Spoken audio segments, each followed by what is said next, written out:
Station 7 की आखिरी प्रसारण। रात के गहरे सन्नाटे में जब घड़ी की सुइयां ठीक 2 बजे पर अटक गईं, आकाशवाणी के स्टेशन 7 से एक अजीबोगरीब प्रसारण शुरू हुआ। ये वो समय था जब स्टेशन पर सिर्फ रख रखाव का काम होता था और कोई लाइव शो नहीं चलता था। लेकिन उस रात कुछ अलग था। स्टेशन 7 एक पुराना धूल भरा रेडियो स्टेशन था जो शहर के बाहरी इलाके में एक एकांत पहाड़ी पर स्थित था। उसके चारों ओर घने जंगल और एक पुराना कब्रिस्तान था जिसके बारे में कई कहानियां प्रचलित थीं। लोग कहते थे कि रात में वहां से अजीब आवाजें आती हैं और कभी-कभी भटकती आत्माएं भी दिखती हैं। उस रात स्टेशन पर सिर्फ दो लोग थे, बूढ़ा चौकीदार रामू काका और युवा इंजीनियर रवि। रवि, जो शहर से नया आया था, इन कहानियों पर विश्वास नहीं करता था। वह बस अपना काम करना चाहता था और सुबह होते ही घर लौटना चाहता था। अचानक कंट्रोल रूम के मॉनिटर पर एक अज्ञात सिग्नल चमकने लगा। रवि हैरान था। ये क्या है रामू काका? कोई बाहरी हस्तक्षेप? रामू काका, जिनकी आंखें अनुभव से भरी थीं, ने गहरी सांस ली। बेटा, यह स्टेशन 7 है। यहां ऐसी चीजें होती रहती हैं। सिग्नल तेजी से बढ़ा और फिर एक आवाज सुनाई दी। पहले तो वह सिर्फ स्थिर शोर थी, लेकिन धीरे धीरे उसमें से कुछ शब्द उभरने लगे। ये एक महिला की आवाज थी, धीमी, कांपती हुई, जैसे वह बहुत दूर से बोल रही हो।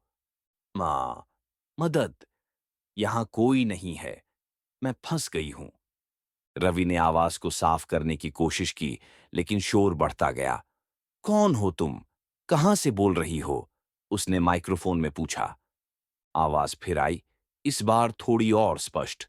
मैं मैं स्टेशन 7 के नीचे हूं। मुझे रास्ता नहीं मिल रहा। वे वे आ रहे हैं। रवि और रामू काका एक दूसरे को देखने लगे। स्टेशन 7 के नीचे कोई कमरा या रास्ता नहीं था, सिर्फ ठोस चट्टान थी। ये कोई मजाक कर रहा है, रवि ने कहा, लेकिन उसके चेहरे पर पसीना आ रहा था।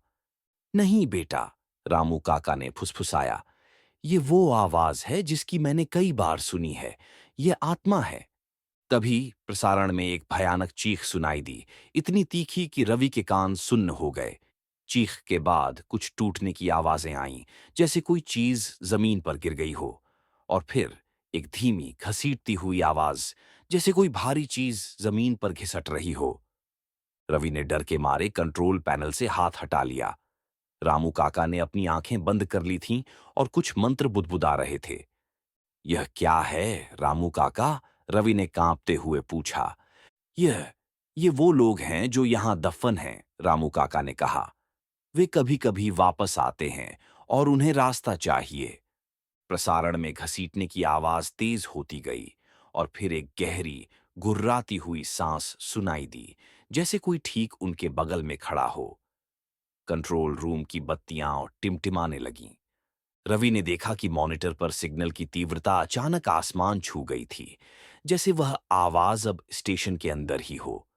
उसने डर के मारे पीछे मुड़कर देखा। कंट्रोल रूम का दरवाजा, जो उन्होंने बंद किया था, धीरे धीरे खुलने लगा था। एक ठंडी हवा का झोंका कमरे में आया और रवि को लगा जैसे किसी ने उसके कंधे पर हाथ रखा हो। वह चीखना चाहता था, लेकिन उसकी आवाज गले में ही अटक गई थी।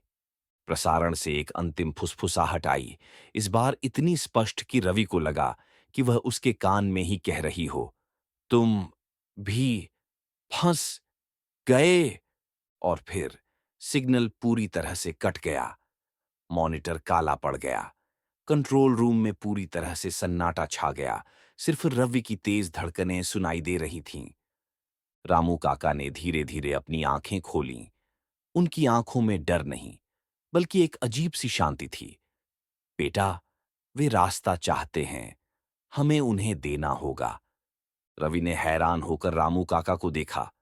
क्या मतलब? रामू काका उठे और कंट्रोल पैनल की ओर बढ़े।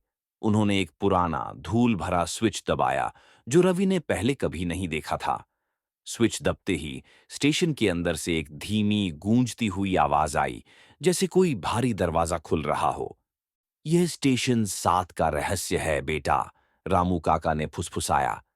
यह सिर्फ एक रेडियो स्टेशन नहीं है, यह एक द्वार है। जो आत्माएं यहां भटक जाती हैं उन्हें वापस जाने का रास्ता चाहिए। उन्होंने रवि की ओर देखा।